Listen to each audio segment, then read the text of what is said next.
This is the story of what happened when a bankrupt state decided to fund a world war by robbing the central banks of 11 countries, and then discovered that stolen gold is only useful if somebody respectable agrees to buy it.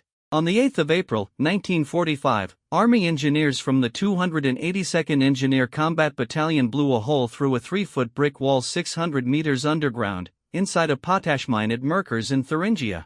Behind that wall sat a chamber the Reichsbank had designated room number 8, 75 feet wide, 150 feet long, 12 feet high.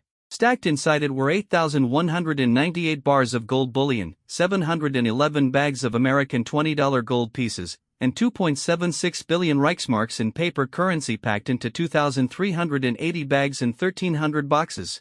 And here is the fact that should have ended the treasure hunting genre forever. When the accountants finished their work, the United States had recovered 98.6% of the gold listed on the closing balances of the Berlin Reichsbank's Precious Metals Department, $255.96 million worth at wartime prices. Not most of it. Very nearly all of it. The question driving this entire film, then, is not where the Nazi gold was hidden. What matters is why so much of it was never hidden at all. The Third Reich never needed a mineshaft to make stolen gold disappear, because the Third Reich had something far more effective, which was a neutral central bank with a spotless reputation, a set of numbered accounts in Basel, and a category on a balance sheet. To understand why Nazi Germany stole gold, you have to understand that Nazi Germany went broke before it turned dangerous. In January of 1933, the German national foreign exchange reserve stood at just over 800 million Reichsmarks. By the summer of that same year, debt repayments had cut the Reichsbank's holdings to 400 million, a sum the historian Adam Tooze, writing in The Wages of Destruction, describes as enough to cover no more than 1 month of minimal imports. 1 month of runway, for a state that would attempt to conquer Europe within 6 years. Hjalmar Schacht returned to the presidency of the Reichsbank on the 17th of March, 1933, and picked up the Ministry of Economics in August of 1934. Schacht's answer to the crisis was not to solve it. Schacht's answer was to bury it. Germany suspended payment on its international debts, clamped down on foreign exchange so tightly that most German trade collapsed back into barter and clearing arrangements, and built a financing mechanism that has no honest modern equivalent outside of accounting fraud. The instrument carried a deliberately boring name. Armaments firms would deliver weapons to the state and receive not money but bills issued through a shell company called Metallurgische Forschungsgesellschaft, the metallurgical research company, owned on paper by Krupp, Siemens, Gut Hoffnungsschut and Rheinmetall. The Reichsbank guaranteed those bills, and the bills never appeared in the public budget.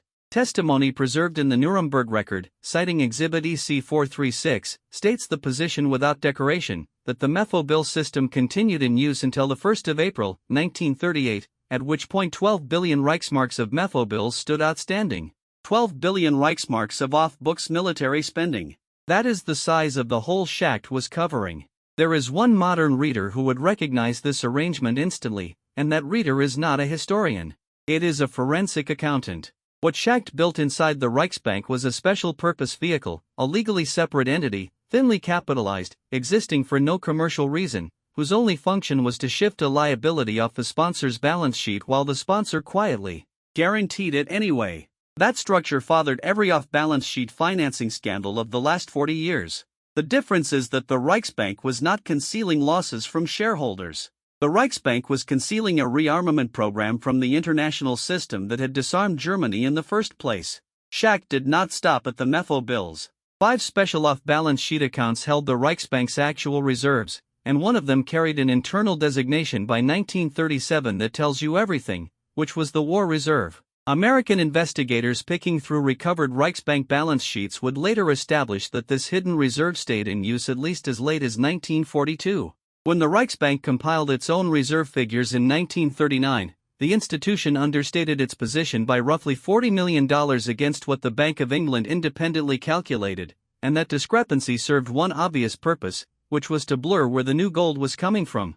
A second mechanism held the Reichsmark together, and it had nothing to do with finance. In an exchange recorded in the Nazi-era material and reproduced by Rufos in Notes on the Crises in 2024, Adolf Hitler is quoted telling Hjalmar Schacht that the first cause of stability in the German currency was the concentration camp, that the currency stayed stable because anyone who asked higher prices got arrested. Those words come down to us as a reported remark rather than as a verbatim primary document, and they should be weighed that way. Whether or not the phrasing is exact, the policy it describes is documented, and it supplies the missing half of the Schacht system. Price stability in Nazi Germany never came from monetary discipline. It came from wage controls, price controls, and the credible threat of arrest for anyone who broke them. The Reichsmark held its domestic value because the state stood ready to imprison people over a price tag. That worked inside Germany. It meant nothing whatsoever to a Wolfram exporter in Lisbon, and this asymmetry drives the entire history of Nazi gold. Coercion sets prices where the Gestapo operates, and beyond that boundary the Reich had to pay like everybody else. By the end of the 1930s the machinery had run out of room. The Reichsbank Directorate sent Adolf Hitler a memorandum in 1939 that reads now as one of the last honest documents the Nazi state produced. There exists no recipe, the Directorate wrote, sufficiently powerful to check the devastating effects on the currency of a policy of unrestricted spending, and no central bank is capable of maintaining a currency against an inflationary spending policy on the part of the state. Translated out of central banking language, the message was that Germany could not print its way to this war. Hitler's response was to remove the man who signed it. Schacht lost the Reichsbank presidency on the 20th of January, 1939, and Walther Funk took the chair, holding it alongside the Reich Ministry of Economics, and Funk would later be convicted at Nuremberg in part for what the Reichsbank did with property taken from murdered civilians. Hold two facts together now, because everything that follows rests on them.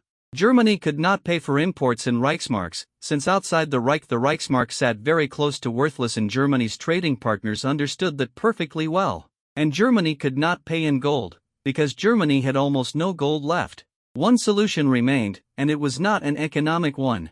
If the Reich could not earn foreign exchange, and could not borrow foreign exchange, then the Reich could seize the single asset that every central bank in Europe kept in its vaults and that every neutral supplier on earth would accept without asking one question about its history. That is the whole strategy, stripped down. Nazi Germany did not loot Europe's gold because gold is glamorous.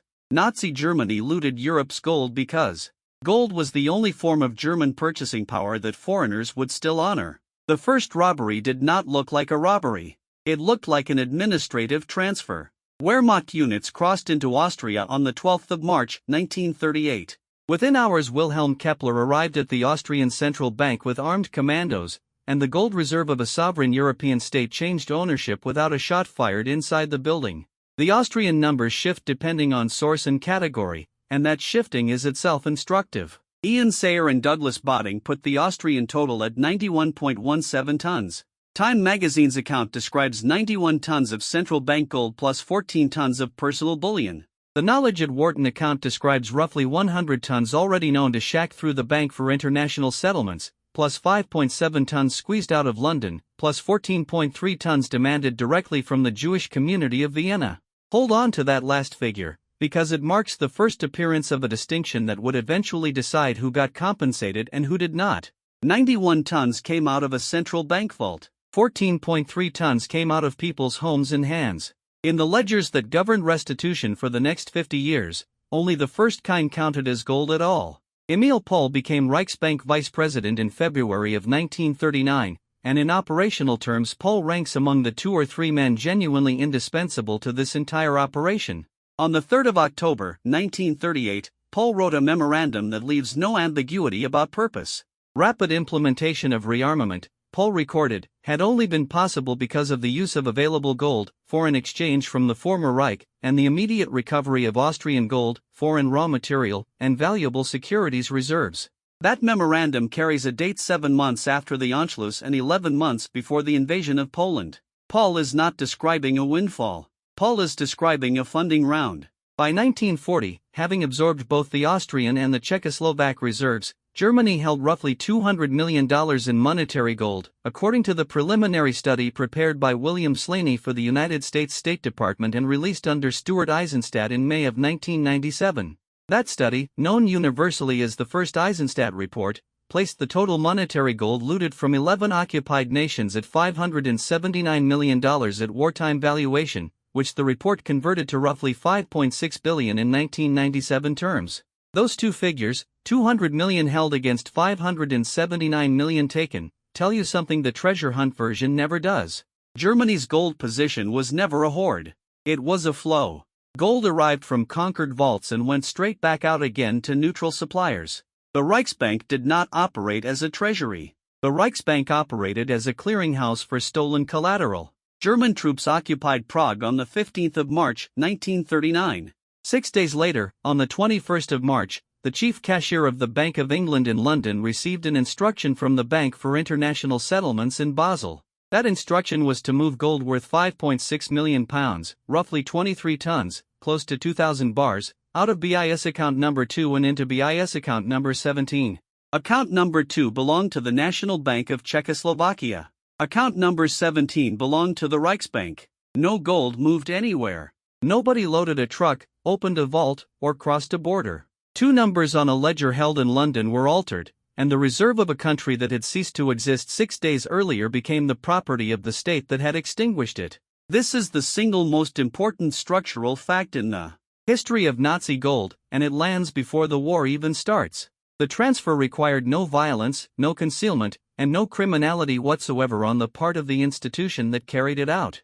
It required only that a respected clearing bank treat the instruction as routine. David Blazair, the historian at the University of New South Wales, has put the knowledge question flatly, saying there is absolutely no doubt that the Bank of England knew which numbered BIS account belonged to which central bank. Albrecht Ritschl, the economic historian at the London School of Economics, speaking to CNN in 2013 after the Bank of England's own archival material went digital, described the institution as having agreed to the transfer in cold blood while pretending not to know what these accounts were and where the gold was coming from.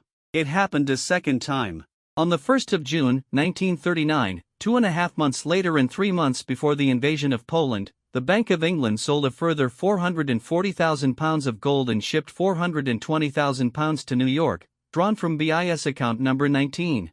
That second transaction went through before anyone consulted the Chancellor of the Exchequer. When the affair reached the House of Commons in 1939, the Member of Parliament George Strauss described the Bank for International Settlements as the bank which sanctions the most notorious outrage of this generation, the rape of Czechoslovakia.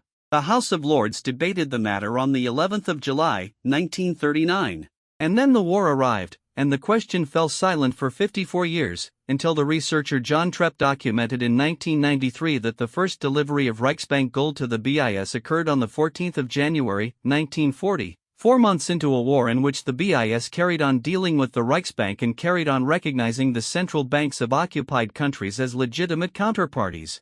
Across the war, the Bank for International Settlements received 3.7 tons of gold from the Reichsbank. The BIS official history acknowledges that this gold was later shown to have been looted from Belgium and the Netherlands. Adam Leber's account breaks it down further, at roughly 1.6 tons of looted Belgian gold and 2 tons of looted Dutch gold, used by the Reichsbank to make interest payments to the BIS, which meant the Reich was servicing its debts to an international financial institution using bullion stolen from that institution's own member states.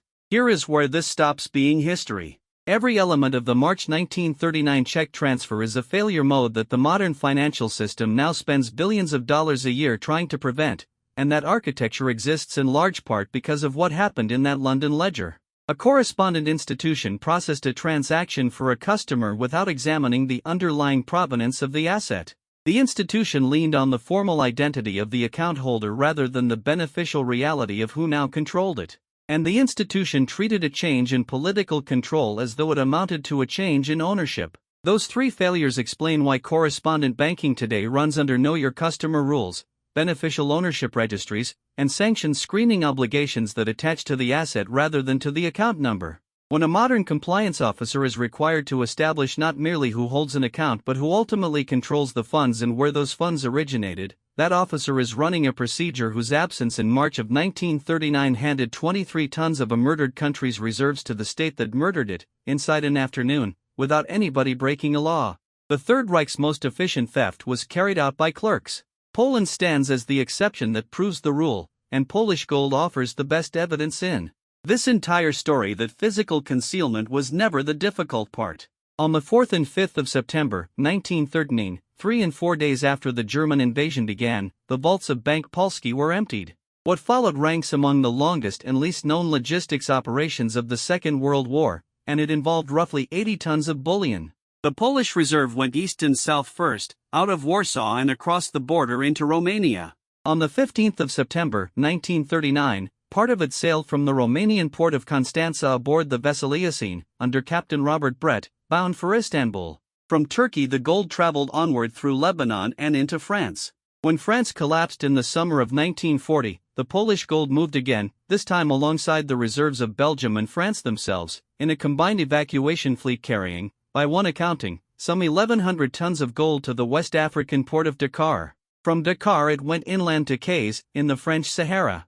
Only in April of 1944, 4.5 years after leaving Warsaw, did the Polish Reserve reach the Federal Reserve Bank of New York, carried in part aboard vessels including the escort carrier Block Island. Not all of it completed the journey. Roughly 4 tons had been left behind in Romania, hidden at the Tismana Monastery, and that fraction did not return to Warsaw until the 18th of September, 1947, 8 years and 13 days after it left. What the Germans actually captured in Poland came to 6.48 tons in the Sayre and Botting tabulation.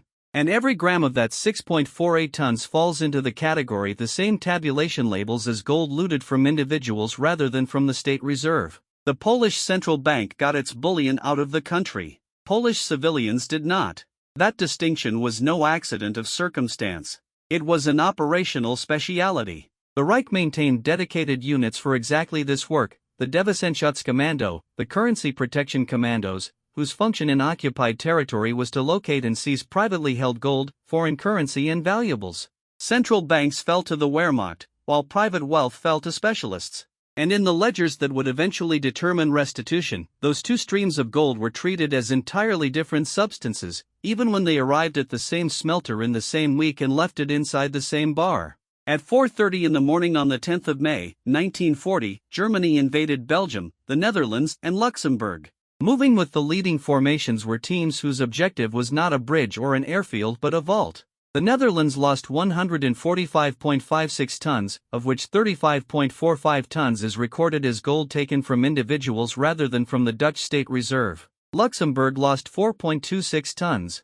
The Free City of Danzig accounts for 3.82 tons, Yugoslavia for 3.37, and Greece for 7.46, where the entire Greek figure is classified as gold looted from individuals. Albania appears in the ledger at 0.08 of a ton, which is to say 80 kilograms, and that entry tells you the Reichsbank's accountants were working at a level of granularity that treated a small nation's last gold as a line item worth chasing. Italy, after the collapse of 1943, contributed 69.31 tons. Hungary contributed 28.61. Czechoslovakia's total appears at 37.85 tons in the Sayre and Botting figures, though other sources put the Czech loss at 45 tons or more, and the Bergier Commission's tabulation lists 34.4 tons of Czech gold moving through Reichsbank transactions between September of 1939 and June of 1940 alone. A spread of 34 to 45 tons for a single country illustrates fairly why anyone quoting one authoritative number for Nazi gold is either simplifying or guessing. The largest single national loss, and the most revealing, belongs to Belgium, at 198.08 tons. Follow the Belgian story closely, because it demonstrates that the Reich could obtain looted gold without ever conquering the territory where the gold physically sat. Belgium had done the prudent thing. Roughly 200 tons of the Belgian reserve went to France for safekeeping before the invasion, and France moved it onward to Dakar in West Africa, thousands of kilometers from any German soldier. On the 17th and 18th of June, 1940, the ships carrying Belgian and Polish gold left Loria and dropped anchor at Dakar. And then, between 1941 and May of 1942, the Vichy French administration transported 198 tons of Belgian gold from Dakar and Kayes to Berlin. The gold was not captured by German forces at all, it was handed over. What happened next forms the technical heart of this entire documentary. The Germans remelted the Belgian bars and restamped them with false dates, 1936 and 1937, so the metal would appear on inspection to predate the war, and by extension to predate the theft. Think about what that operation actually requires. It requires a furnace, a die, a decision taken at senior level, and above all it requires an audience. Nobody forges a date stamp on a bar they intend to bury in a mine. A forged pre-war date on a gold bar serves exactly one purpose, which is to survive scrutiny at the moment of sale, inside the vault of a buyer who wants a reason not to look too closely. That restamping is the physical proof that the Reich's gold strategy was never about hiding. It was about selling. The Belgian epilogue runs long. Allied investigators eventually recovered roughly 130 tons of the original Belgian gold from Germany, leaving France with a net loss of about 68 tons, and France ultimately compensated Belgium in full following litigation in New York. There is a modern discipline built on precisely the problem that 1936 date stamp was designed to defeat, and it is the traceability regime now governing conflict minerals and precious metals supply chains. The reason a modern refinery must document chain of custody from mine to bar, and the reason a modern bullion market maintains good delivery lists and provenance standards, is that the industry learned in the most expensive way available that a bar of gold carries no memory of its own history. Refining destroys origin. That is not a flaw in the metal, it is the defining property of the metal, and it explains why gold has served as the preferred instrument of value transfer for every sanctioned state, every smuggling network and every laundering operation of the modern era. The Reichsbank understood this in 1941. The international financial system needed another 50 years to build the paperwork that answers it.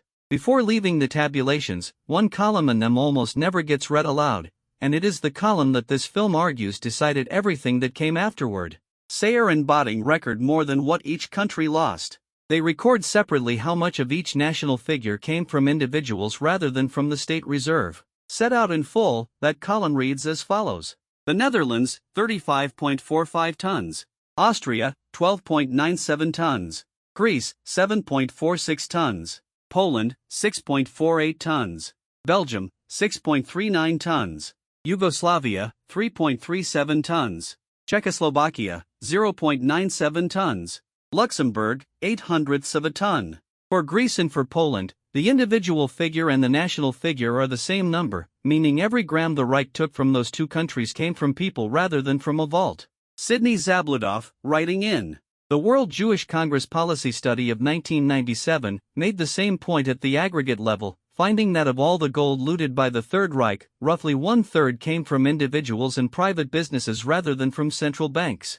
One-third of the entire haul. Not a marginal category, and not an appendix to the main theft. That third is the portion for which, when the restitution machinery was designed in 1946, no state could file a claim, because the owners were not states and in the great majority of cases the owners were dead. Roughly 600 to 670 tons taken in total, then, depending on whose tabulation you accept, against initial German holdings that Sayre and Botting put at 132.41 tons. The Reich had multiplied its gold position roughly fivefold by force. And now the Reich faced a problem that force could not solve. Gold sitting in Berlin buys nothing at all. Gold only becomes wolfram, and chromite, and ball bearings, and machine tools, at the moment somebody converts it into a currency neutral suppliers will accept. For that, the Third Reich needed a bank. Not a hiding place. A working bank. Every documentary about Nazi gold eventually travels to an alpine lake. This one travels to a balance sheet, because that is where the gold actually went. The Bergier Commission, formerly the Independent Commission of Experts, Switzerland and the Second World War, chaired by the historian Jean-François Bergier, produced the single most important sentence in the quantitative history of this subject, and it entered the record of the United States Senate Banking Committee on the 22nd of July, 1998. From the total sum of gold sent abroad by the Reichsbank, 79% went to Switzerland. Of that Swiss portion, 87% went to the Swiss National Bank and 13% to Swiss commercial banks. The Swiss National Bank kept, for its own account, 1.2 billion Swiss francs.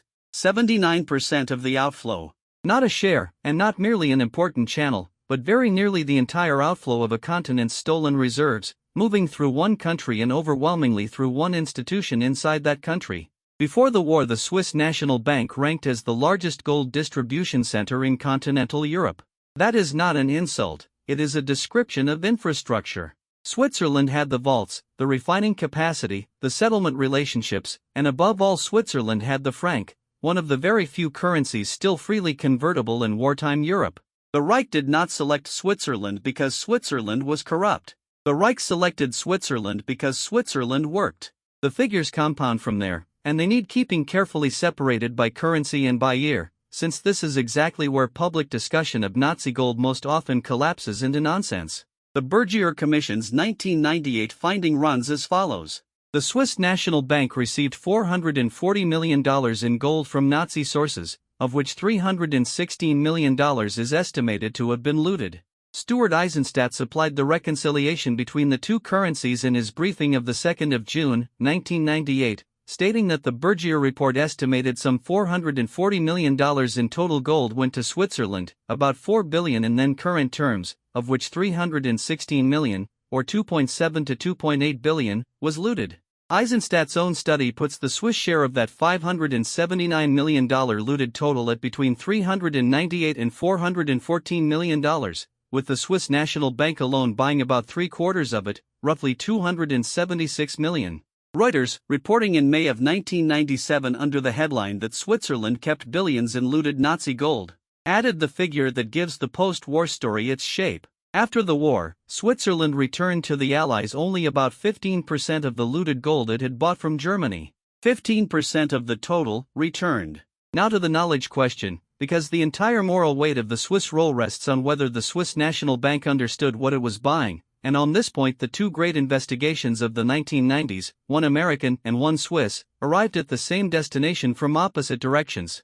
The American finding, from the Eisenstadt and Slaney study of May 1997 and reaffirmed on the 2nd of June, 1998, holds that the Swiss National Bank must have known that some portion of the gold it was receiving from the Reichsbank was looted from occupied countries, owing to public knowledge about the low level of the Reichsbank's gold reserves and repeated warnings from the Allies. Read that reasoning again, because it is not an accusation drawn from a document. It is an inference drawn from arithmetic. Everyone in international finance knew roughly how much gold Germany held in 1939, and it was not much. When gold began arriving from Berlin in quantities Germany had never possessed, only one explanation remained available, and reaching it required no spy. The Swiss finding came from Bergier himself, at a press conference in Zurich in 1998, where he stated that the Swiss National Bank pursued a policy of business as usual with Hitler's bankers, although it was clear that Germany was appropriating gold illegally. The Bergier report added an observation that strips away the last possible defense of ignorance, noting that attentive citizens could read in the Swiss press exactly where the gold the Reichsbank was circulating came from.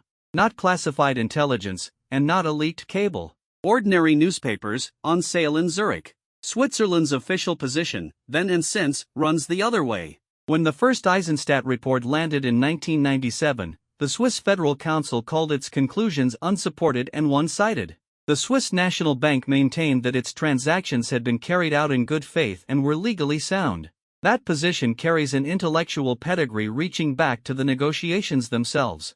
Walter Stuckey, Switzerland's lead negotiator, speaking at Basel on the 11th of November, 1946, argued that the principles of the Atlantic Charter had been violated by the Allies, and asked whether one could still speak of equality in a world of great power veto rights. Stuckey's point was that a small neutral state stood judged by standards from which the judging powers had exempted themselves. That is not a frivolous argument. It is also not an answer to the 79%. Here is the contrarian claim of this film, stated as plainly as it can be stated. The most effective hiding place for Nazi gold was never geographic. It was categorical. A bar of Belgian gold buried in a Thuringian mine remains, unambiguously, Belgian gold, as the Allies proved in 1945 by recovering nearly all of it.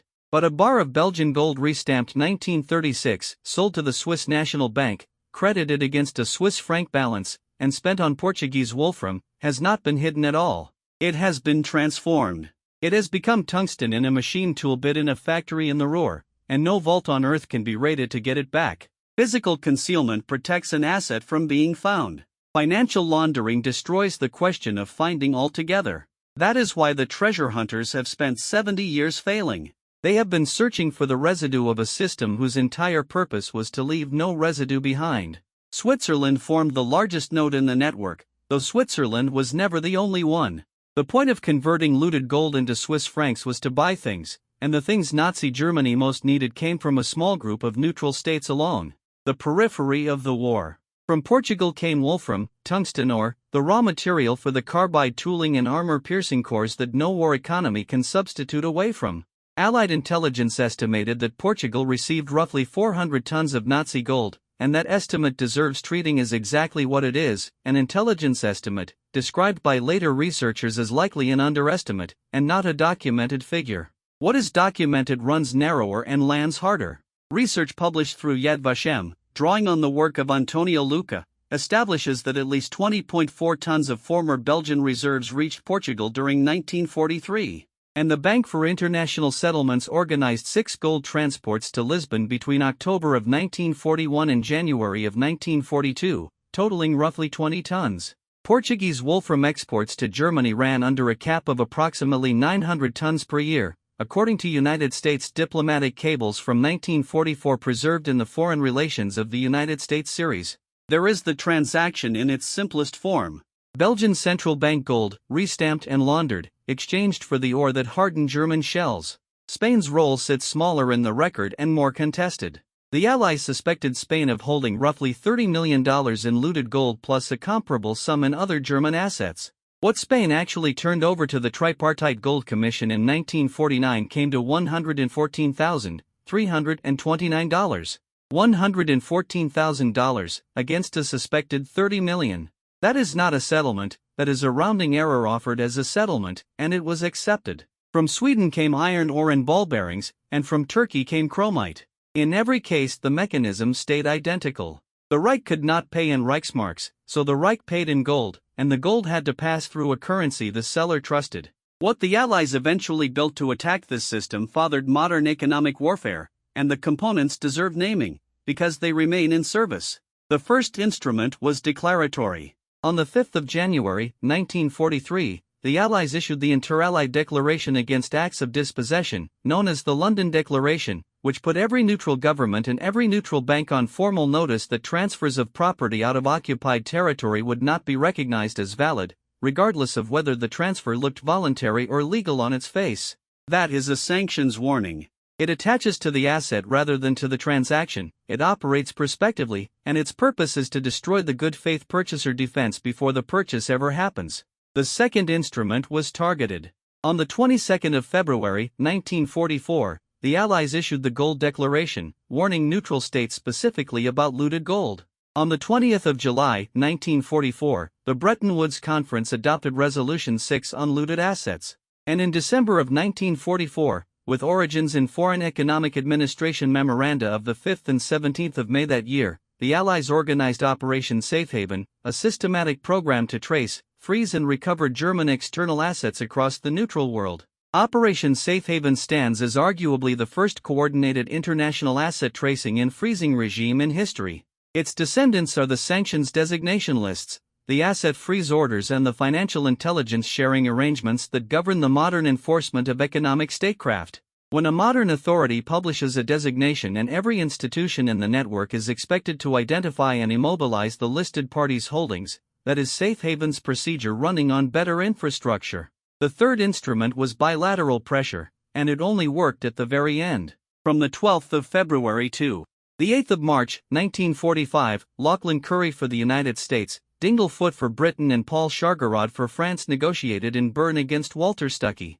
The result, the Curry Agreement of the 8th of March, 1945, saw Switzerland freeze German assets from the 16th of February and place limits on further gold purchases. The 8th of March, 1945, 2 months before the German surrender. The Allies had been warning the neutrals since January of 1943, and the definitive restriction on the single largest laundering channel in Europe arrived when there was almost nothing left to launder. That timeline offers the most useful lesson this history holds for anyone working on sanctions enforcement today. Declaratory warnings with no enforcement power behind them did not change behavior. What changed behavior was the moment the outcome of the war made continued dealing genuinely costly. The instrument that worked was never the moral argument. It was the arrival of consequences. Everything described so far amounted to theft from institutions. What follows was theft from bodies, and it entered the same building through the same door. Between the 26th of August, 1942, and the 27th of January, 1945, an SS captain named Bruno Melmer made 76 deliveries of valuables to the Reichsbank in Berlin.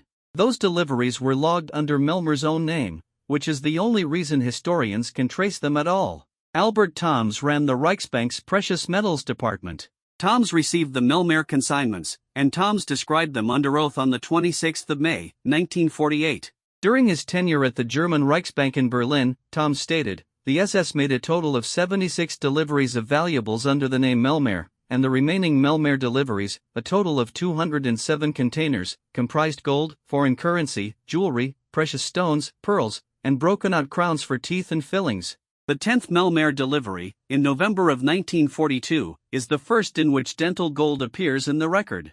The source of that material was Operation Reinhard, the extermination of Polish Jewry at Belzec, Sobibor and Treblinka, together with the camp at Lublin-Majdanek. Approximately 1.7 million Jewish people were murdered in Operation Reinhard. The Reich kept accounts. Odilo Globoknik, the SS and police leader in Lublin who directed Operation Reinhard, submitted a final accounting report to Heinrich Himmler on 5 January, 1944, covering the period from 1 April, 1942 to 15 December, 1943. The detailed asset schedule inside that report was co-signed by George Wippern, the officer responsible for Reinhard valuables. Hermann Höfel ran the main department Reinhard, which handled both the deportations and what the documents call the realization of valuables. The Globoknik report records a total gross recovery of 178,745,960 Reichsmarks and 59 pfennigs. 59 pfennigs, recorded precisely. The precision is not incidental to this story, the precision is the point of it. At the time, that sum equaled roughly 71 million United States dollars. The breakdown, entered into evidence at Nuremberg as document NO062 and reproduced in the Green Series record of the United States against Oswald Pohl, reads as follows. 73,852,080 Reichsmarks and 74 pfennigs in currency. Approximately 26 million Reichsmarks in jewelry and watches. 5.3 million Reichsmarks in gold, silver and platinum, derived from 1,775.46 kilograms of gold, 9,639.34 kilograms of silver, and 5.10 kilograms of platinum, and 13.3 million Reichsmarks in raw materials and textiles, filling 1,000 rail wagons, 1,775 kilograms of gold, wedding rings, spectacle frames, dental crowns, and fillings, taken from human beings, weighed to 2 decimal places and entered on a schedule. The Reichsbank's function was to turn this material into money, and doing so meant destroying its identity. The gold went to the furnace. De Gusse and the Prussian statement handled the refining of material that fell short of monetary fineness standards. The resulting bars were then mixed in with monetary gold looted from central banks, and the proceeds were credited to a Reichsbank account opened under a fictitious name, Max Heiliger. Melted dental gold was sold onward through Deutsche Bank and Dresdner Bank. At Auschwitz-Birkenau the process ran further still. A dedicated gold foundry is described operating within Crematorium 3 from late 1943, using prisoner labor, including Jewish dentists selected for the work, to melt extracted gold teeth into ingots of roughly 140 grams. That is forced labor applied to processing the remains of the murdered, inside the facility where the murders took place, to produce a commodity for sale on the international market. Now to the quantities, where the honest answer is that the record is broken, and broken deliberately. The Bergier Commission established a minimum of $2.5 million in Melmeer gold, bars and coins, attributable from the National Archives microfilm that clearly ties to the Melmeer account. The researcher Hirsch Fischler puts the figure at 3 million. Sidney Zablodoff puts it at 4 million. The second Eisenstadt report estimated the total SS gold credited at $4,652,606.48, and separately identified a dental gold and small valuables category recorded in the Melmeer account documents at 3,452,219 Reichsmarks and 59 pfennigs, equaling $1,392,585.55. A larger figure of over $140 million gets attached to the Melmeer account from time to time, and Eisenstadt used it on the 23rd of March, 1998. That figure covers the total value of all personal effects and valuables passing through the account, not gold alone. It should never be quoted as a gold figure, and it routinely is. These estimates diverge for a reason that has nothing to do with scholarly carelessness. Evidence was destroyed, and the sequence deserves stating. The Reichsbank's precious metals ledgers, a running bar-by-bar inventory of everything entering the department, were recovered by the Americans at Merkers. They were microfilmed onto approximately 70 reels in the summer of 1948. And then the original German records were handed back to Albert Toms, the same official who had received the Melmeer deliveries, and who by then was working for the successor bank. Those original ledgers subsequently disappeared. The Melmaer notebooks were apparently destroyed in West Germany in the 1970s. Victim gold reached Switzerland like everything else. The Bergier Commission confirmed 119.5 kilograms of golden ingots, smelted from the watches, coins and jewelry of Holocaust victims, as having gone to Switzerland. Some American organizations contended the true figure ran as high as 600 kilograms.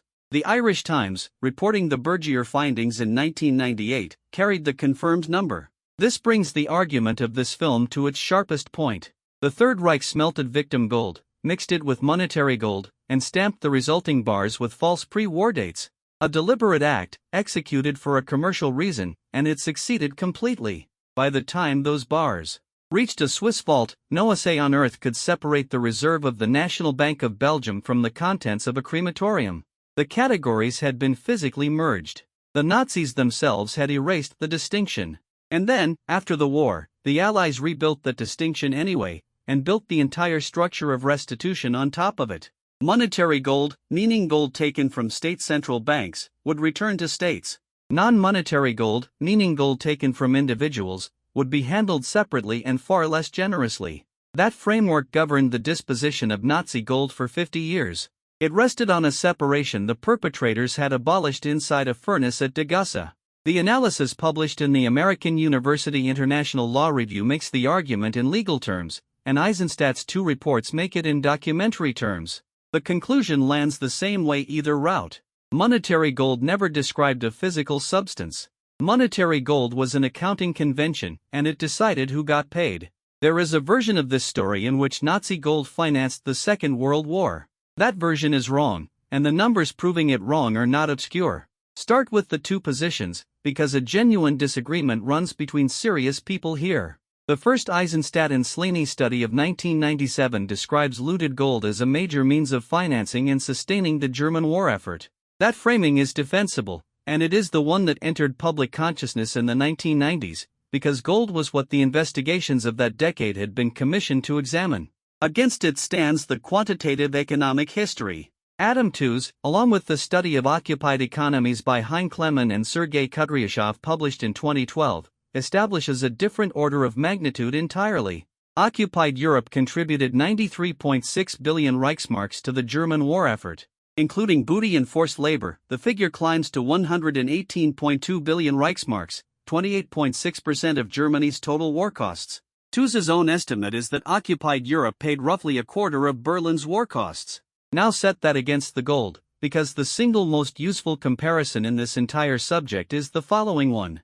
The Reichsbank recorded approximately 30 billion Reichsmarks owing in the clearing system at the end of 1944. 30 billion Reichsmarks, roughly 20 times the Reichsmark value of all the monetary gold the Third Reich ever looted. 20 times over, from one mechanism. The clearing system was the real engine.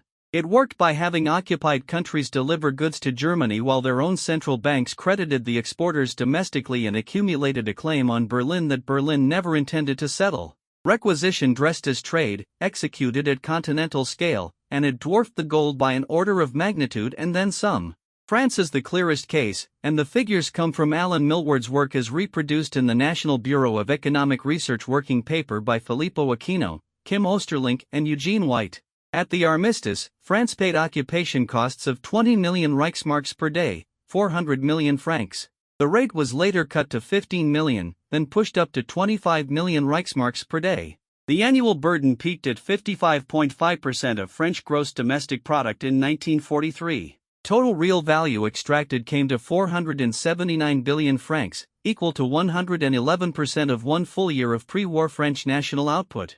France alone accounted for 42% of all extraction from occupied countries, and German booty from France between 1940 and 1944 came to 154 billion francs at 1938 values. More than a full year of French economic output, transferred to Germany, through paperwork. Against that, the entire looted gold. Reserve of 11 nations, $579 million, is not the main engine of the German war economy. It is not even close to being the main engine. But the deflationary case can be pushed too far, and the honest version of this argument has to stop short of the easy conclusion. Occupation levies, clearing debts and forced labor extracted vastly more total value than gold ever did. What they could not do is buy anything from outside the German sphere of control. A clearing credit against Berlin bought nothing in Lisbon. Forced labor in a Ruhr factory produced no tungsten, because there is no tungsten in the Ruhr. Requisitioned French wheat never turned into Swedish ball bearings. Everything the Reich extracted from occupied Europe was, by definition, denominated in a currency and a legal order the Reich itself controlled. Gold was the only asset in the entire portfolio that held its value on the far side of the Reich's own borders. The accurate formulation runs this way. Looted gold did not finance the German war. Looted gold financed the specific, narrow and irreplaceable margin of the German war that had to be purchased from people who could not be coerced. That margin was small in monetary terms and disproportionately lethal in material terms, because the things obtainable only from abroad, wolfram and chromite and high-grade bearings, are precisely the inputs a war economy cannot substitute away from. The strategic reading follows from that. Gold did not save the Nazi war economy. Gold postponed a foreign exchange collapse already inevitable in 1939, when the Reichsbank Directorate told Adolf Hitler in writing that no central bank can defend a currency against unlimited state spending. The looting bought time, and it never bought solvency. The Reich remained, from beginning to end, an economy that could only pay its external bills by conquering somebody who had savings. The modern parallel here is not decorative, and it is not about any particular government. What the Reich discovered by accident is that a state cut off from the international payments system does not lose the ability to trade. It loses the ability to trade in its own currency. What remains available is the set of assets carrying value without requiring the counterparty to trust the issuer, meaning physical commodities, and above all gold, which settles finally, carries no counterparty risk, and never requires a correspondent bank to say yes. This explains precisely why every modern sanctions regime devotes disproportionate attention to bullion flows, refining capacity and commodity intermediaries, rather than only to bank transfers. And it explains why the question of where a central bank physically holds its reserves, which sounded like a technical curiosity for most of the post-war era, turned operational again in 2022, when a major central bank's foreign-held reserves were immobilized and every reserve manager on Earth was reminded that custody and ownership are not the same thing. The National Bank of Poland drew that conclusion explicitly. In an operation announced in November of 2019, 100 tons of Polish gold, 8,000 bars, worth over $5 billion, were airlifted home from the Bank of England across 8 flights, completed on the 22nd of November, 2019 by G4S International Logistics. The Polish reserve had made this journey once before. In 1939 it traveled out through Romania, Turkey, Lebanon, France and Dakar over 4.5 years to escape the Reich. 80 years later it came back from London in 8 flights, because the lesson of 1939 to 1945 was never really about gold. The lesson was about who holds physical possession when the political weather changes. By the beginning of 1945, the Reichsbank's problem had stopped being laundering. The Reichsbank's problem had become survival. On the 3rd of February, 1945, 937 B-17 bombers dropped approximately 2,300 tons of bombs on Berlin, and the Reichsbank building was wrecked. 8 days later, on the 11th of February, 1945, the bulk of the Reichsbank's gold reserves, together with 1 billion Reichsmarks in currency, was loaded onto rail and shipped roughly 300 kilometers southwest to the Kaiserroda potash mine at Merkers, in Thuringia. The consignment went into a chamber the bank designated room number 8, 600 meters below the surface. On the 18th of March, 1945, the SS Melmaer Loot, 18 bags and 189 containers, was shipped to Merkers under the supervision of Albert Toms. Read that sequence again with the dates attached. The Reichsbank moved its national gold reserve to safety on the 11th of February. The Reichsbank moved the contents of the Melmaer account to the same mine 5 weeks later, on the 18th of March. Same institution, same destination, same clerks, same rail network. Central bank bullion and the property of murdered people, evacuated as a single portfolio. The Americans arrived 17 days after the Melmaer shipment. On the 4th of April, 1945, the village of Merkers fell to the 3rd Battalion of the 358th Infantry Regiment, part of the 90th Infantry Division under Major General Herbert L. Ernest, operating alongside the 357th Infantry Regiment, the 712th Tank Battalion and the 773rd Tank Destroyer Battalion. Nobody knew what lay under the village. On the 6th of April, 1945, American military police stopped 2 French displaced person women walking outside the village in violation of the curfew. One of the women was pregnant and was walking to find a midwife. In the course of being questioned, the women told the Americans what was inside the mine. The greatest treasure recovery of the 20th century began because a pregnant woman needed help and got stopped on a road. On the 7th of April, American personnel entered the mine and located the vault door. On the 8th of April, engineers from the 282nd Engineer Combat Battalion blasted through the 3-foot masonry wall surrounding it, using, by the account preserved at the United States National Archives, half a stick of dynamite. Half a stick of dynamite, set against the accumulated reserves of 11 countries. What the partial inventory recorded that day, and what the later re-inventory refined, sits documented in the account by Greg Bradshaw of the National Archives, published in Prologue magazine in the spring of 1999, and corroborated by the United States Army Intelligence Center historian Fiona G. Holter. 8,198 bars of gold bullion, later re-inventoried at 8,307 bars distributed across 4,173 bags. 55 boxes of crated gold bullion. 711 bags of American $20 gold pieces. 2,380 bags and 1,300 boxes of Reichsmarks, totaling $2.76 billion. One bag containing 6 platinum bars. And the SS Melmare material, 18 bags and 189 suitcases, trunks and boxes, later counted as 207 containers. Walther Funk's own shipment decision had valued the gold at roughly $238 million. Also present in the mine were Reichsbank officials Werner Vake, head cashier of the Foreign Notes Department, along with Otto Reimer and Fromnicht. On the 12th of April, 1945, General Dwight D. Eisenhower, Lieutenant General George S. Patton and General Omar Bradley descended into the mine to see it for themselves. The elevator ride is the detail everyone remembers, and Bradley recorded it in his memoir A Soldier's Story. As the cage went down on a single cable, Patton observed that if the cable snapped, promotions in the United States Army would be considerably stimulated.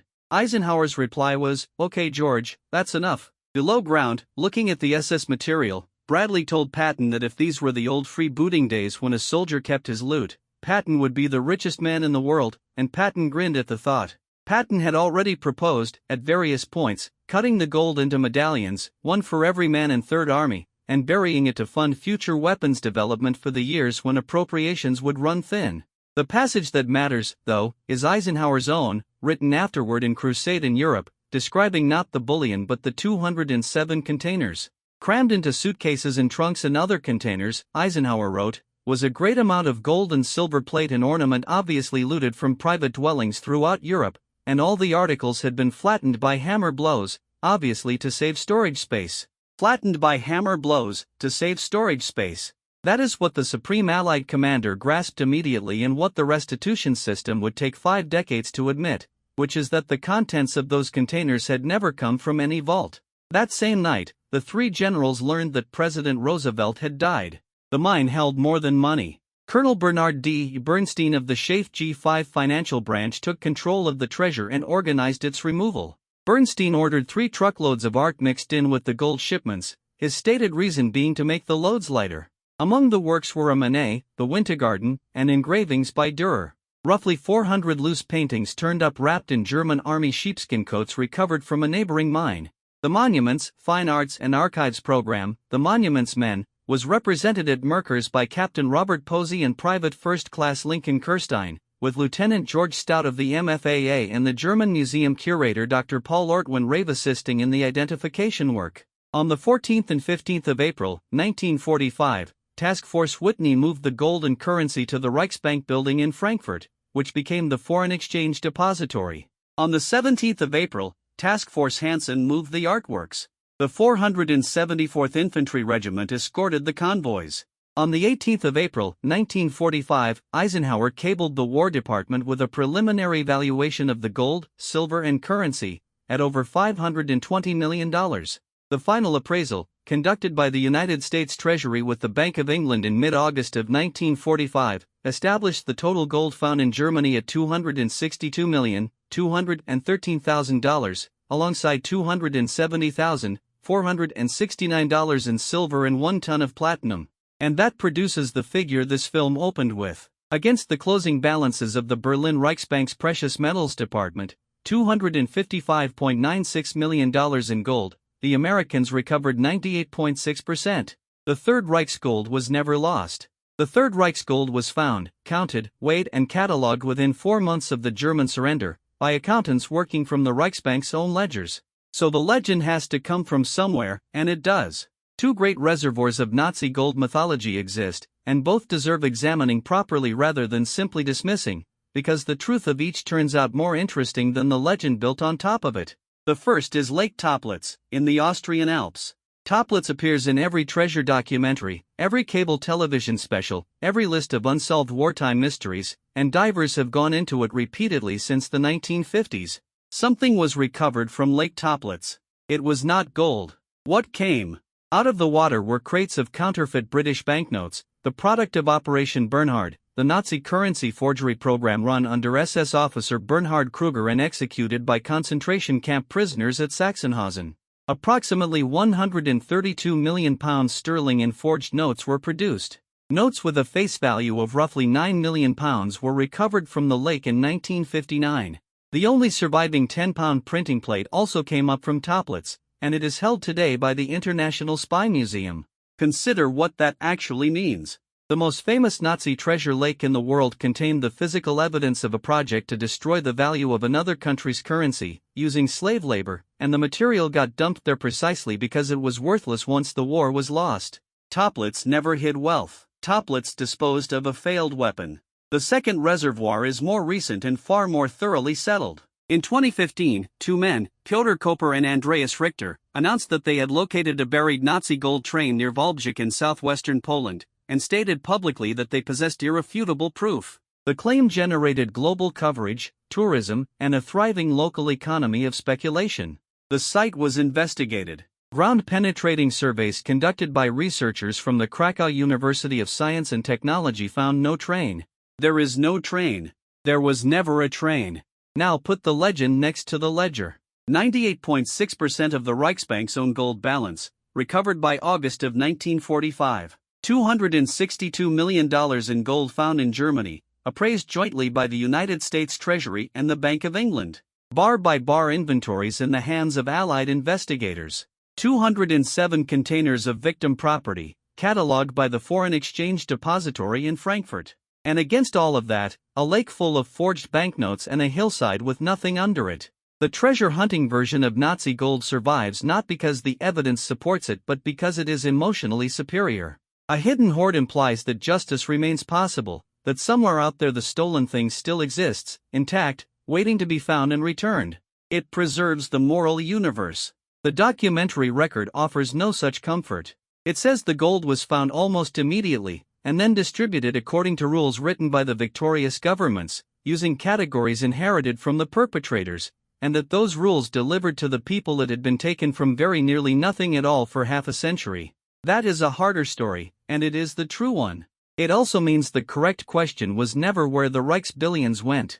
The correct question concerns who decided where they went afterwards, and on what principle. Before the restitution comes the accountability, and the accountability is where this story turns genuinely uncomfortable, because the pattern that emerges is not one of justice failing at random. It is one of justice tracking a very specific line, the line between men who handled the physical property of the murdered, and men who handled the paperwork. Hjalmar Schacht built the financing architecture. Schacht issued the Mefo bills through the Metallurgische Forschungsgesellschaft, ran 12 billion Reichsmarks of off-books rearmament spending up to the 1st of April, 1938, concealed the Reichsbank's true reserves across 5 special accounts including the one designated internally as the War Reserve, and presided over the institution when the Austrian gold arrived in March of 1938. Schacht lost his post on the 20th of January, 1939 for telling Adolf Hitler that the spending could not be sustained.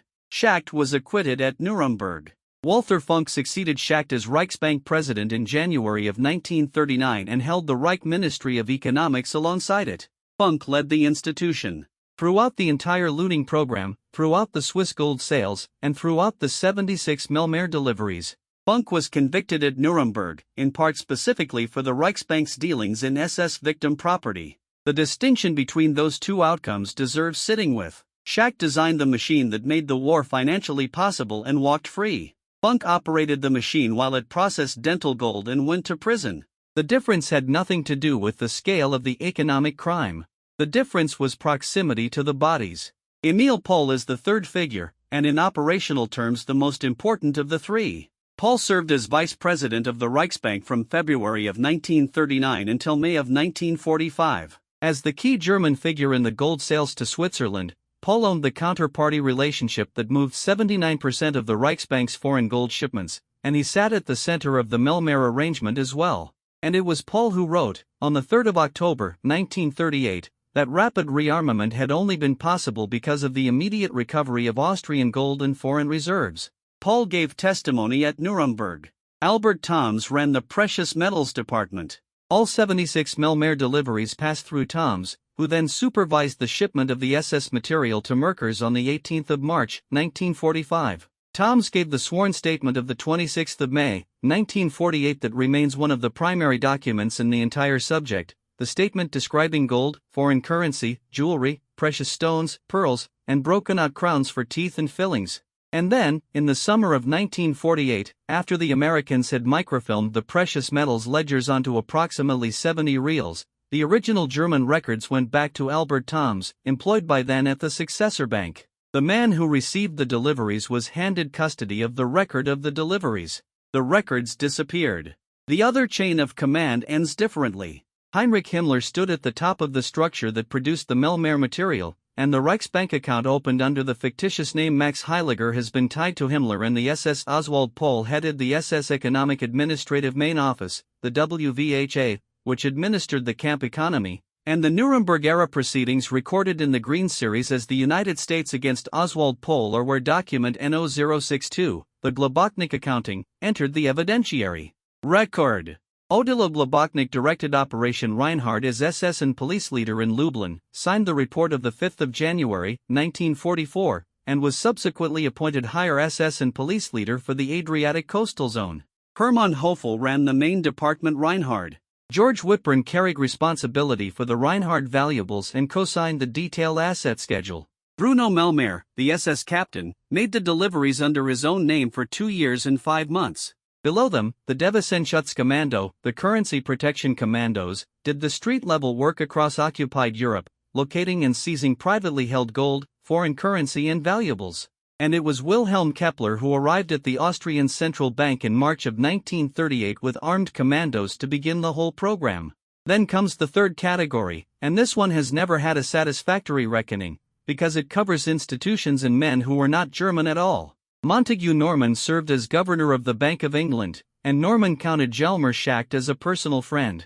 The Bank for International Settlements, which issued the instruction of the 21st of March, 1939 moving Czech gold from account number 2 to account number 17, was chaired at the time by Otto Niemeyer, himself a director of the Bank of England, with the Frenchman Roger Auboin as manager. The Bank of England executed that transfer, and then on the 1st of June, 1939 sold a further £440,000 of gold and shipped £420,000 to New York out of account number 19, before consulting the Chancellor of the Exchequer. No individual at the Bank of England or the Bank for International Settlements faced any legal consequence for any of it. The Bank for International Settlements carried on operating throughout the war, received 3.7 tons of Reichsbank gold later shown to have been looted from Belgium and the Netherlands, recognized the central banks of occupied countries as legitimate counterparties, and exists today. The Swiss National Bank purchased the largest share of the looted gold, retained 1.2 billion Swiss francs for its own account, and returned to the Allies roughly 15% of what it had bought. The Swiss National Bank exists today, and maintained then and since that its transactions were conducted in good faith and were legally sound. De Gusse and the Prussian State Mint refined the material, falling short of monetary fineness, which is to say they refined the dental gold. Deutsche Bank and Dresdner Bank sold the melted Melmaer gold onward. Set the two lists side by side and the shape of post-war accountability becomes very clear, and it is exactly the same shape as the restitution system this film has been dismantling from the beginning. Men who touched the property of the murdered were, in the main, prosecuted. Funk was convicted. Pohl faced trial. The Operation Reinhard command structure was documented and pursued. Men who touched the paperwork were, in the main, not. Schacht walked free. Pohl testified and went home. Toms gave a statement and was handed back the ledgers. The Basel and London institutions carried on trading. That division is the accountability version of the monetary gold fiction. It treats the furnace as the crime and the ledger as the context. It does so despite the fact that the furnace and the ledger belong to the same operation, that the entire purpose of smelting a dental crown was to produce a bar a bank in Bern would buy, and that without the bank in Bern there was no commercial reason to run the furnace at all. Two more countries belong in the record here, briefly, because the tabulations usually leave them out. Denmark and Norway were both occupied and both had their central banks targeted, and Norway conducted its own gold evacuation as the invasion began. They sit alongside the 11 nations in Eisenstadt's $579 million figure as part of the same continental program, a reminder that the Reichsbank's acquisition strategy was never opportunistic but systematic, applied to every vault the Wehrmacht could reach. 11 central banks. One buyer taking 79%. One accounting category that separated the murdered from the states. And one man in Berlin, weighing it all to 2 decimal places. The distribution machinery got built before the shooting stopped. The Paris Agreement of the 14th of January, 1946 established the principle. The Tripartite Gold Commission, comprising the United States, the United Kingdom and France, headquartered in Brussels, was established on the 27th of September, 1946 to administer it. Recovered monetary gold would be assembled into a gold pool and distributed pro rata among claimant states according to their proven losses. The gold pool held roughly 377 tons. Each claimant nation received approximately 65% of its recognized claim. The first distribution came in October of 1947, at $143 million, going to France, Belgium, the Netherlands, and Luxembourg. On the 3rd of August, 1948, the final shipment of monetary gold reached the Commission's account, and the Federal Reserve reported that no monetary gold remained. 10 nations claimed against the pool: Albania, Austria, Belgium, Czechoslovakia, Greece, Italy, Luxembourg, the Netherlands, Poland, and Yugoslavia. The Commission then took 50 years to finish its work. Czechoslovakia is the case that shows why. Czechoslovakia had lost 45 tons or more, the country whose gold a clerk in London had transferred out of Bank for International Settlements account number 2 in March of 1939. The Commission recognized a restitution of approximately 18 tons. That gold was physically returned in 1982, 36 years after the Commission was established, and 43 years after the transfer, following sustained American and British pressure to withhold it. The gold sat while the politics of a different confrontation ran their course. A state's central bank reserve had turned into a bargaining instrument in a dispute that had nothing whatsoever to do with the crime that produced it.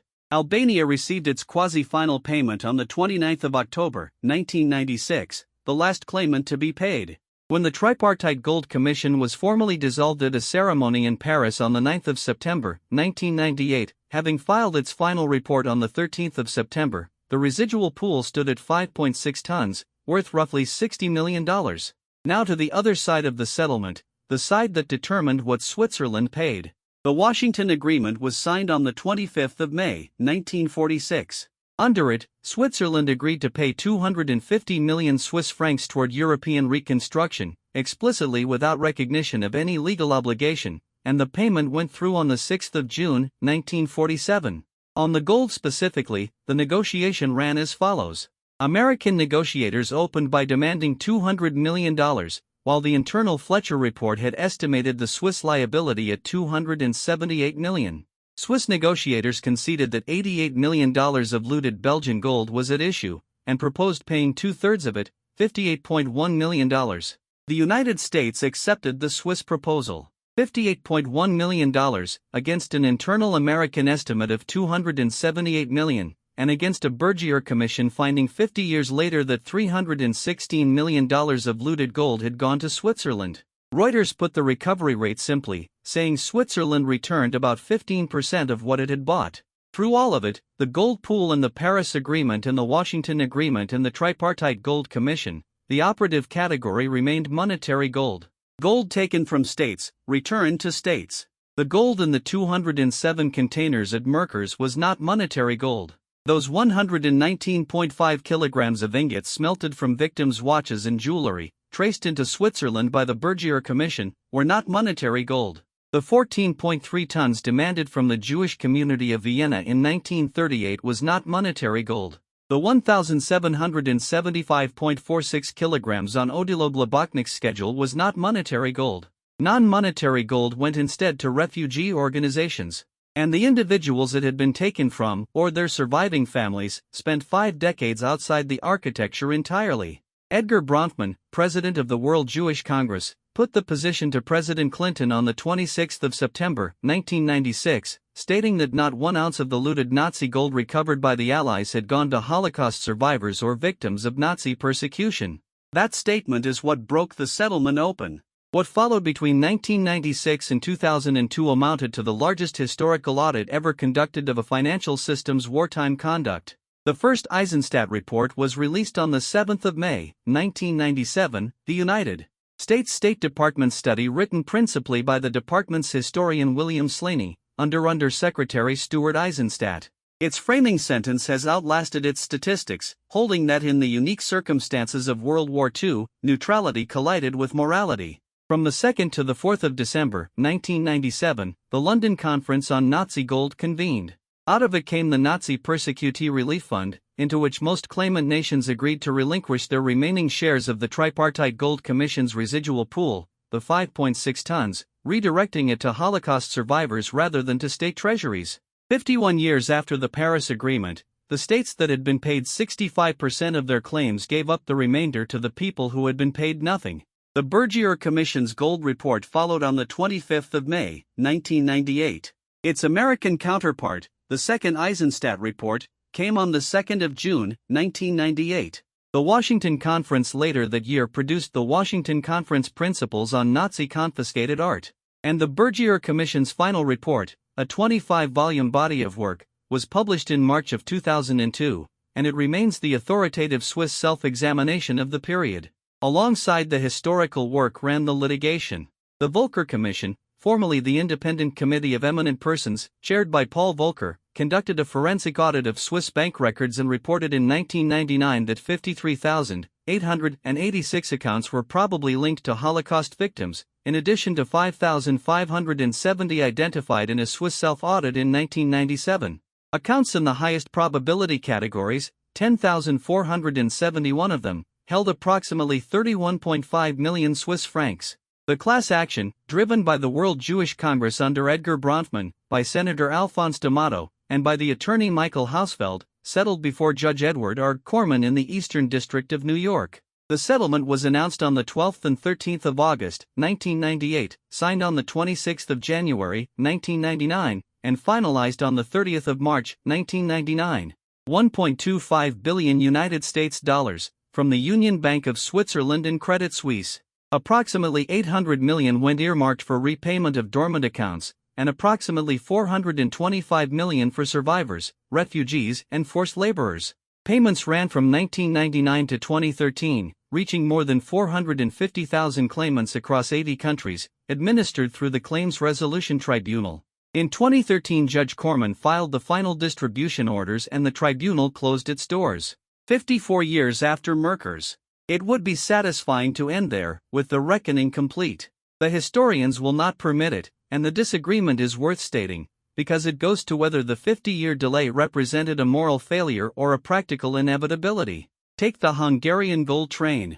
Between 24 and 44 freight cars of valuables looted from Hungarian Jews were seized by American forces near Werfen, Austria, in May of 1945. Contemporary American valuation put the cargo at roughly $4 million, while some claims reached $350 million, and Ronald Zweig's own estimate in the gold train runs to $50 or $120 million in 1944 values. When the United States Presidential Advisory Commission on Holocaust Assets reported on the train in 1999, Zweig attacked the report directly. Zweig argued that the commission displayed a very basic misunderstanding of the immediate post-war period, that individual restitution of the train's commingled goods had been impossible for the vast bulk of the looted property, and that the commission had rushed to print in order to grab headlines.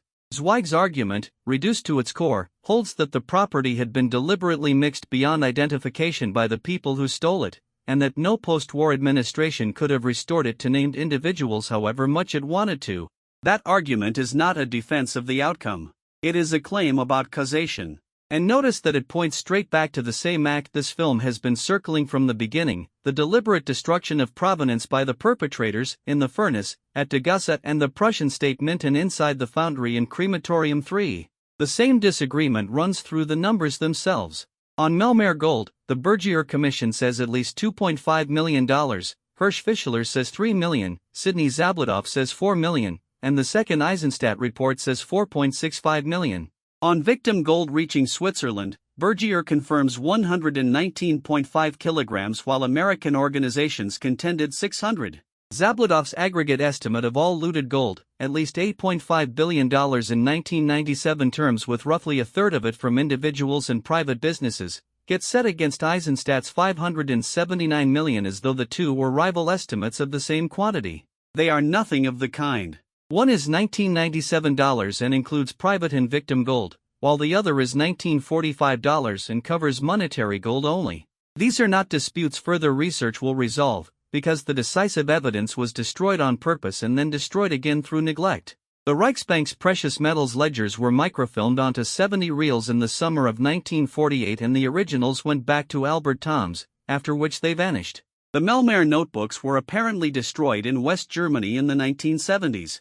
The record of what was taken from the murdered was, in the end, disposed of twice, once by the men who took it, and once by the institutions that inherited the paperwork. There is a reason this story gets taught in law schools and compliance departments rather than only in history faculties, and sentiment has nothing to do with it.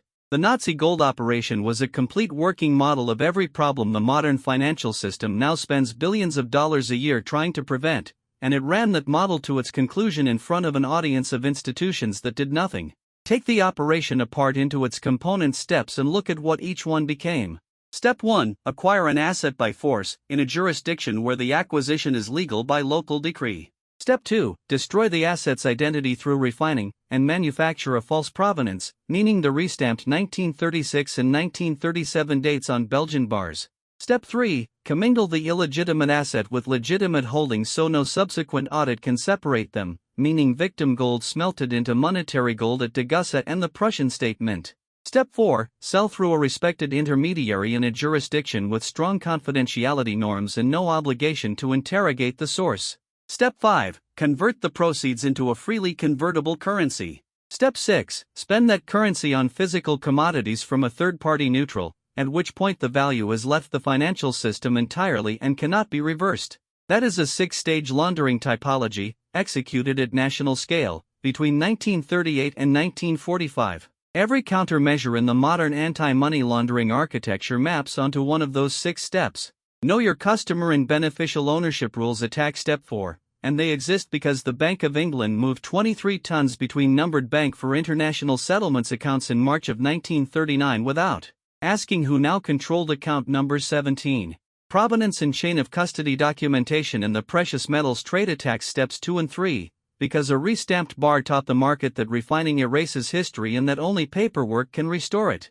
Sanctions designations that attach to assets rather than to transactions attack step 1, and that is the London Declaration of the 5th of January, 1943 in its modern form, establishing the principle that a transfer compelled by an occupying power is void regardless of how legal it looked at the time. Asset tracing and freezing regimes attack step 5, and that is Operation Safe Haven, organized in December of 1944, running today on better data. And export controls on dual use and strategic materials attack step 6, recognizing that the terminal purpose of the entire chain was to obtain wolfram, chromite and bearings that could not be produced inside the controlled zone. The forensic technique survived as well, and this is the least appreciated legacy of the whole affair. The Bergier Commission and the Volcker Commission together conducted what were, at the time, the largest historical forensic audits ever attempted. Volcker's committee examined Swiss bank records and identified 53,886 accounts probably linked to Holocaust victims. Bergier's team reconstructed gold flows precisely enough to state that 79% of Reichsbank exports went to Switzerland, split 87-13 between the National Bank and the commercial banks. Both reconstructions were possible for one reason. The Reichsbank's precious metals department kept a running, bar-by-bar inventory, and the Americans captured it at Merkers and microfilmed it before it disappeared. The perpetrator's own bookkeeping became the instrument of the audit. That is standard practice now, in asset recovery litigation, in sanctions enforcement, in every proceeding where an institution's internal records get reconstructed against external transaction data to establish what it knew and when it knew it. The methodology that produced the Bergier report is the methodology now used to unwind sanction networks. It was developed to answer a question about gold bars in 1998, and it was made possible by clerks in Berlin who could not stop counting.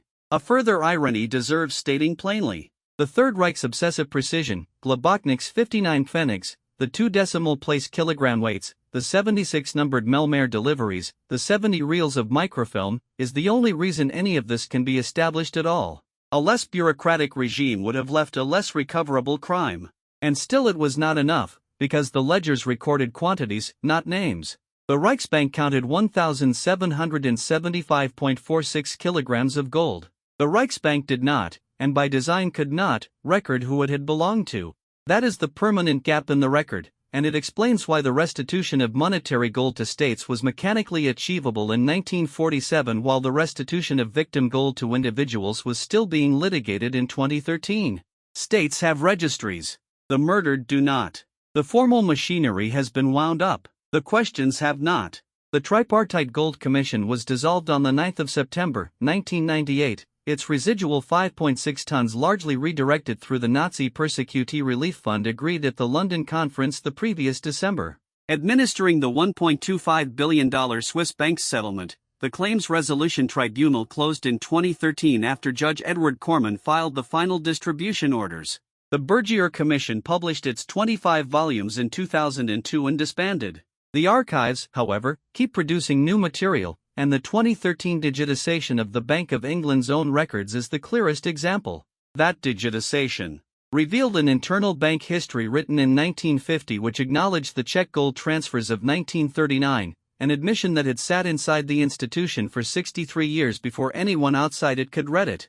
That is what prompted Albrecht Ritschl's assessment about acting in cold blood, and David Blazeer's flat statement that the bank knew which numbered account belonged to which central bank. 63 years offers a useful measure of how long an institution can hold on to a document. In the 2020s, fresh allegations surfaced concerning Credit Suisse and possible Nazi-linked accounts. Credit Suisse was acquired by the Union Bank of Switzerland in 2023. The former Swiss diplomat Thomas Bohrer, who ran the Swiss task force during the 1990s controversy, has argued that all such claims were definitively resolved by the 1998 settlement. Whether a settlement can be definitive when the underlying records were destroyed is precisely the point that has never been settled, and both positions in that argument have been in the field since 1946. Meanwhile, the treasure hunting continues, and it will continue, because it was never really about evidence. Lake Toplet still draws visitors to a body of water that produced counterfeit banknotes and a printing plate. Volbjik still draws visitors to a hillside where ground-penetrating survey found no train. And the gold that was actually taken, the 600 to 670 tons, the 198 tons from Belgium, the 145.56 from the Netherlands, the 91 from Austria, has long since been melted, re-refined, and absorbed into the world's monetary stock. Some of it went back to the states it came from at 65 cents on the dollar. A portion sits today in the vault of a central bank that has no idea what it is holding. Some of it was spent on Wolfram in 1943 and became a toolbit and then became scrap. Return now to the number this film opened with, 98.6%. That is the share of the Berlin Reichsbank's precious metals department closing gold balance that the United States recovered by August of 1945. Not a treasure lost, but a treasure found, within 4 months, using the thief's own inventory. So the popular question, asking where the Reich's billions went, turns out to have a rather boring answer. They went into a potash mine in Thuringia, and then into a bank building in Frankfurt, and then into a gold pool in Brussels, and then back out to 10 claimant governments at roughly 65% of what they had lost. The interesting question lies underneath that one. The Third Reich did successfully make a very large quantity of stolen gold disappear, and it did so without hiding a single bar. It did so by selling 79% of it through one country, 87% of that to one institution, in exchange for a currency neutral suppliers would accept, in transactions the Bergier Commission would later describe as business as usual with Hitler's bankers, conducted while attentive citizens could read in the Swiss press where the gold was coming from. The Reich made one other thing disappear, permanently, and this one no commission has recovered. 76 deliveries between the 26th of August, 1942 and the 27th of January, 1945. 207 containers. 1,775.46 kilograms of gold on Odilo Globoknik's schedule.